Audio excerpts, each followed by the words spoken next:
Busy day continues. What's good, everybody? Welcome in to a fresh new podcast version of Coach and Company. As we continue to grow over the course of the summer, we do this fresh podcast every single day that we have the time to do it. Now, if you're brand new and just checking out what we do here at BTT Studios, we have Coach and Company live in the morning on the Stadium Network, available in over 100 million homes, but also right here on social media and also on our YouTube channel. Why do we do a podcast right after the show?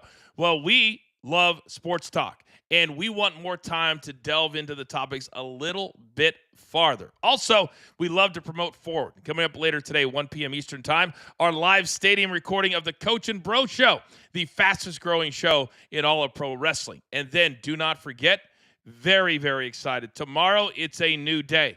Literally, July 1st, Sirius XM. They've been talking about it for many, many years, and it is now coming to fruition.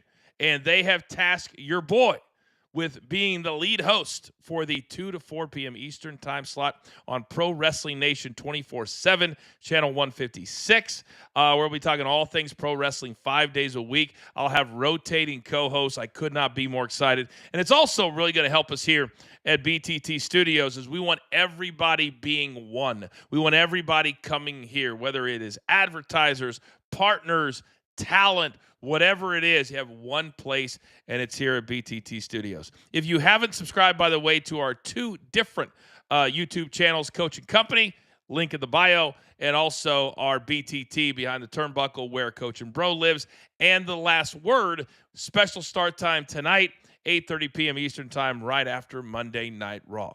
Can we do any more content for you? But we appreciate you. Turn on those notifications. Every single time we start a new show, ding, you will be notified. Now, sometimes you miss the start of this show. Well, guess what?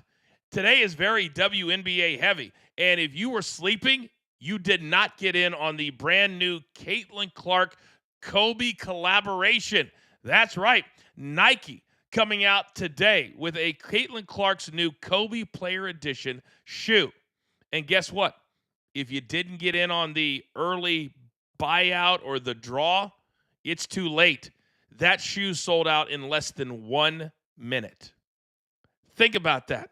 When we talk about the power that is Caitlin Clark, her shoe, in collaboration with the great memory that was Kobe Bryant at Nike, sells out in less than a minute. I don't think that we've even begun to touch the star power that this young lady has, but it also brings up a lot of interesting topics and a lot of interesting discussion. Because on the one hand, she's become the star of stars. She's making north of $20 million a year off the court, which has really started to cause so much jealousy around the WNBA, but yet nobody will talk about it. But yet nobody will come out and say, you know what, I've got a problem with Caitlin Clark because of, well, because of you only make $65,000 a year to play in the WNBA. She's making over $20 million plus. Well, she also is getting all the attention. You may not. So now that's leading to people chucking her, putting her on the ground. Nobody's been suspended yet. Nobody's been thrown out yet. Nothing. So what is the WNBA doing to protect her or protect their cash cow?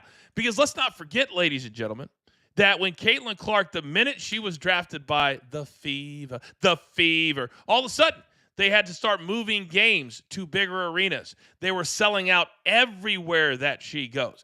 And instead of embracing it, because in the world of wrestling that I grew up in, if you had a cash cow, you walked up and you thanked him for the house. Hey, Rock, thank you for the house.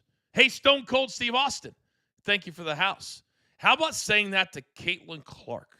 And I understand the other girls want some attention. Get all that. But the whole reason that shows like this talk about the WNBA on a Monday is because of this, because of Caitlin Clark, because of shoes selling out, because of star power. Now, I will say this, that a player that I've been very, very, very critical of has had a really good run. Angel Reese. I was just in Chicago last week for the PFL incredible hosts. I love that downtown arena. Wintrust, I believe, is the name of it. It's a perfect size arena for places like the PFL or like the WNBA. It holds, I think, between 6,000 and 8,000, something like that. Not super big, but perfect, and I loved it. And there is no question that Angel Reese has become a bona fide star in the WNBA. In fact, last night, she became the first player in the history of the league to have 4 games of at least 15 rebounds. 4 straight games, 15 rebounds. There's no question. And they're not all me-bounds. They're not all miss a layup, get my own rebound, put it back up. No, she only, I think, had 4 of those last night out of however many rebounds she had, north of 15. But I think that the WNBA really has to get together, and they have to decide, are we going to buy into Caitlin Clark as our cash cow? Because make no mistake about it, that's how you're going to make more money. Because the WNBA also released this information in the last 24 to 48 hours. They have decided for a league that is losing money, the WNBA is not making money. In fact, I don't believe they've had more than one season where they've turned a profit. And you ask yourself, how can they still be in business? Well, most of the teams are owned by the NBA franchise and that owner in that particular city. And it's just good business for them to own the WNBA team and keep it in business. But under no circumstances are they making money. So now they've announced that in the coming years, they're going to expand in Cleveland, Detroit, and Philadelphia. So they're going to add 3 more teams in the WNBA. Does that make sense to you? Does it make sense that for a league that is losing money, you're going to add more players and add more teams? If it were me, from a business standpoint, you need to be taking teams away. Why do I say that?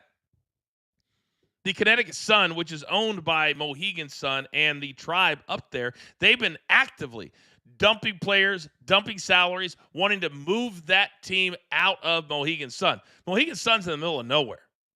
Whenever they decide to put the team there, I question it because I used to live right by Mohegan Sun, about an hour away when I was at ESPN.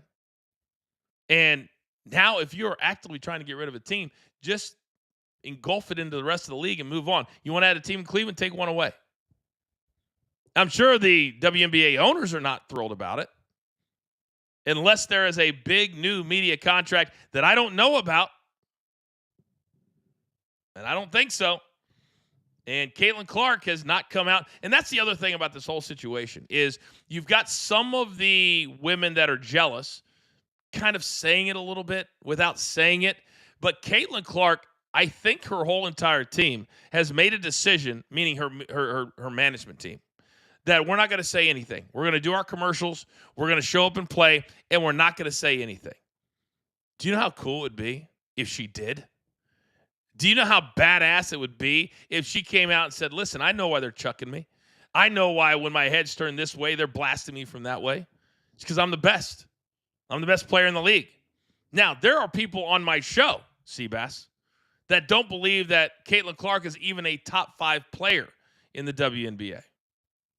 I compare her to what Steph Curry was when he came into the NBA. Great long-range shooter, amazing highlights, but developed into an all-around player and then turned into an NBA champion. That's what I think Caitlin Clark will turn into. But to say she's not a top 5 player with top 5 talent, to me, is just crazy. But she stands on business. The WNBA is going to expand their business, and we're about to see what that is all about. Now, there was other big news today that came across during the show this morning, Coaching Company, and that is NFL news. And the Pittsburgh Steelers, they are in it to win it, apparently, because they have traded for Jalen Ramsey, the 3-time All-Pro defensive back. Still arguably, you could argue that he is top 3, top 5. So with this new trade, he's also going to get a raise of $1.5 million. So he's going to make north of $26 million to play in Pittsburgh. And it begs the question. Has Mike Tomlin officially been put on the hot seat?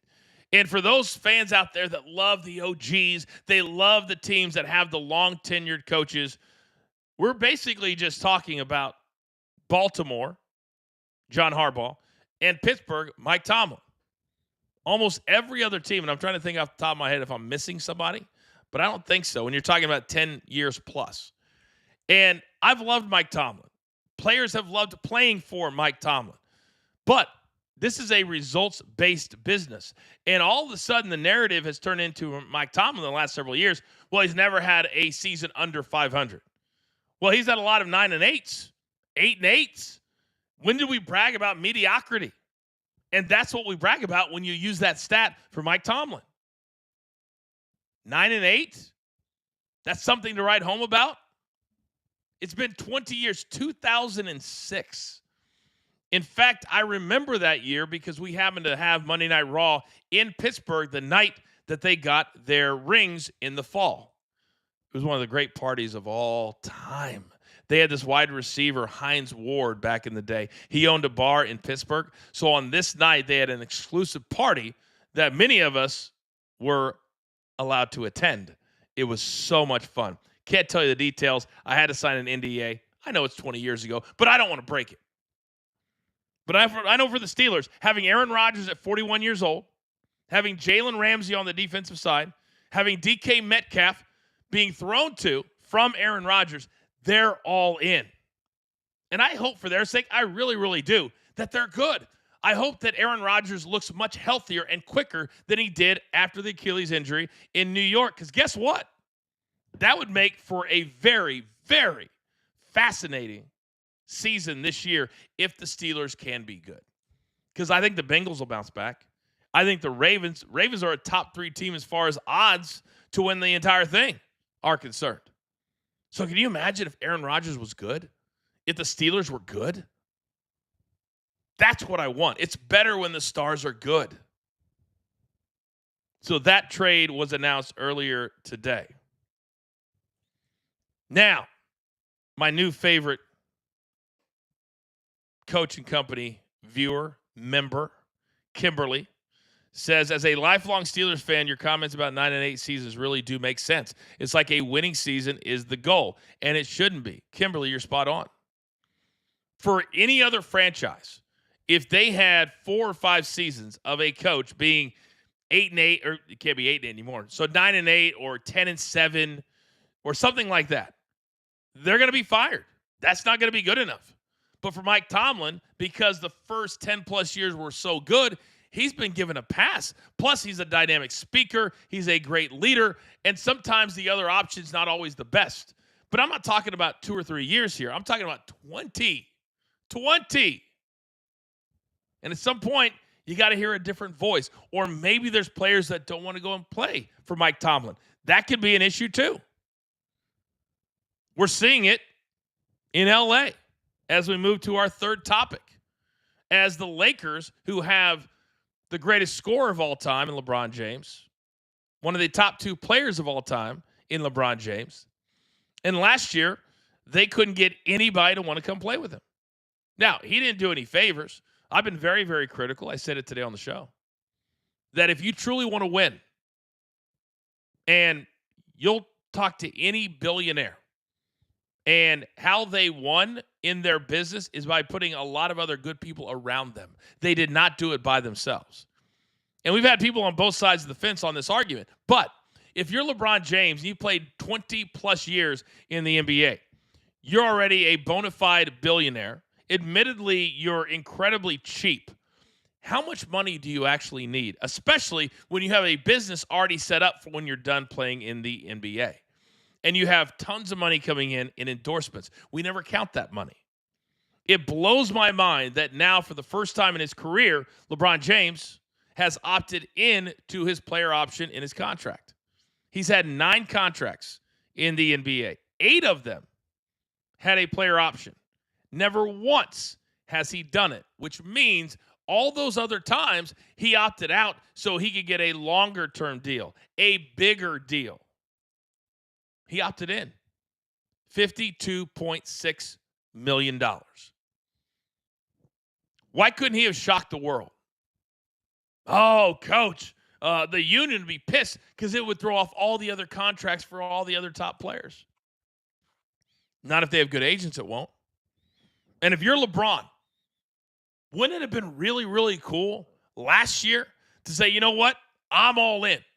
I don't care what it takes. I want to play with my son, and I want to win. The whole winning part of this thing has been lost in the conversation. If he takes the league minimum, which I believe now is just over $1 million a year for a player that's played a decade or more. Think about it. If he took the league minimum, the Lakers would have over $50 million to spend on the rest of the roster to go around him and Luka. And he would have the narrative as perhaps the most unselfish player of all time, leaving $50 million on the table. Or let's just say $20 million. Let's say he plays for 20. That's still $30 million you could spend on the rest of the team. Or are you okay with getting bounced in the first round by the Minnesota Timberwolves? Are you okay with being able to have your schedule cleared to go to concerts, to travel, to do all those things that you never were able to do on those seasons where you went for an NBA championship or you even made it to the second round? Apparently, winning for LeBron James is no longer important, and I don't care what he says. And I love him. Top 3 athlete of all time for me. Favorite. But there are times where things are very obvious, and this is a very obvious thing. You take less money, more to spend on the rest of the team. So I don't want to hear one time all year when they start slow, when they're playing like crap, when Luka, who, by the way, has lost about 20 or 30 pounds in the offseason, if they don't play well, everybody's going to look at LeBron and said, you could have done something differently. You could have decided something different. But LeBron James has decided that going after a title is not nearly as important as making $50 million. And maybe all of us would do the same thing. I don't know that I would. If I had that much money, and I'm learning as I get a little bit older in my life that money is not the end-all be-all. It's a way to kind of keep score. It's a way to take care of your family, and it's a way to take care of yourself. But at the end of the day, how much, I never focus on that anymore. And when I stopped focusing on that, maybe 18 months ago, all these different shows, all these different people, all these different things started falling in front of me because I'm focused on the projects and the people and the building. And I wish that LeBron was focused on that for his own basketball team. Think of the legacy that he could truly leave. A 4-time NBA champion leaves all that money on the table to go after another championship, to be a winner, to be a champion a 5th time. That's an incredible narrative that you never have because it never happens. But most guys, when they get that one big deal, they've got to take it, and I respect that. LeBron's had 3 or 4, 5 big deals. He's been making north of $40 million for years. You can't give up 1 year? Not one? The free agent negotiating window starts today, and it runs through July 6th. We'll be keeping our eyes on a lot of these different trades and things that are happening over the course of the next week. But remember, whether you're a player or whether you are a team, you can back out of these verbal agreements that can't be made official until after July 6th. One other feel-good story that just came across. You guys know I'm really big into MMA. I have a big role with the PFL. And one of the really good dudes in MMA has been facing an unbelievable health predicament situation. Out of nowhere, got pneumonia, got rushed to the hospital, was in a coma, was non-responsive, and it's just been bad to worse. But according to ESPN.com and my good friend Brett Okamoto, Ben Askren has now received a double lung transplant. Wow. Been hospitalized all month. He's 40 years old. We're so thankful to share that Ben has received a double lung transplant on Facebook. We are forever thankful to the donor and his family. This is the beginning of a new lifestyle for Ben, but every new day he has is a gift. This one always hits home for me. For those of you who have been following me or watching my content the last several years, you already know this story. But I want you to think about for a second, if you had somebody in your family, which I have, who's facing certain death if something extraordinary doesn't happen. 2018, my father had heart issues his entire, from age 50 on, over 20 years. Always just sitting around, not a lot of energy. Basically, his body only getting half the blood to the heart that he needs to live a normal life. So it was done. It was over. We're going to go to hospice, and we were all going back at Christmas time. And I get a call on a Tuesday. It's my mom. They got on the list. First time in 20 years they ever qualified. Day 3. Got a new heart transplant, my dad. So when I hear these quotes, I can't believe it. The donor family. To be a donor is the most extraordinary thing that you can do. When it hits your family like it's hit mine and now it hits the Askards, it becomes a whole new thing that you never thought about before. I know that I've changed because of this. Last week after the PFL event in Wichita, I went back to help my parents, who are both still alive. My dad now 7 years in to his new heart, and they're now moving into a kind of an assisted living. And we had a chance to go through all of the pictures and the books and the memories. And that's what also hit me. And I feel so strongly about the whole LeBron James situation that I sat there and I realized that no matter how much money any of us make, whether it's my parents, myself, my sisters, my brother, whatever, at the end of the day, when it's all over, it means nothing other than the legacy that you leave behind with your family, with your friends, professionally.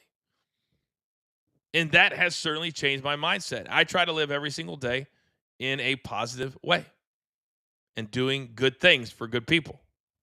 So congratulations to Ben Askren, his family, a double lung transplant at the age of 40. All right, we never go longer than 20 or 30 minutes because we understand that you have a life. Do not forget, later today, in about an hour and 22 minutes, if you're listening to this live, we will have the live recording of the Coach and Bro Show, our Wednesday night stadium show, 11 p.m. Eastern Time. Also, it repeats Thursday mornings at 6 a.m. Eastern Time. The last word, me, Big Tommy C, Gabby, tonight, special start time, because Raw is starting early in Pittsburgh. We're going to go live at 8:30 p.m. Eastern Time, and then tomorrow we launch on Sirius XM. That's right.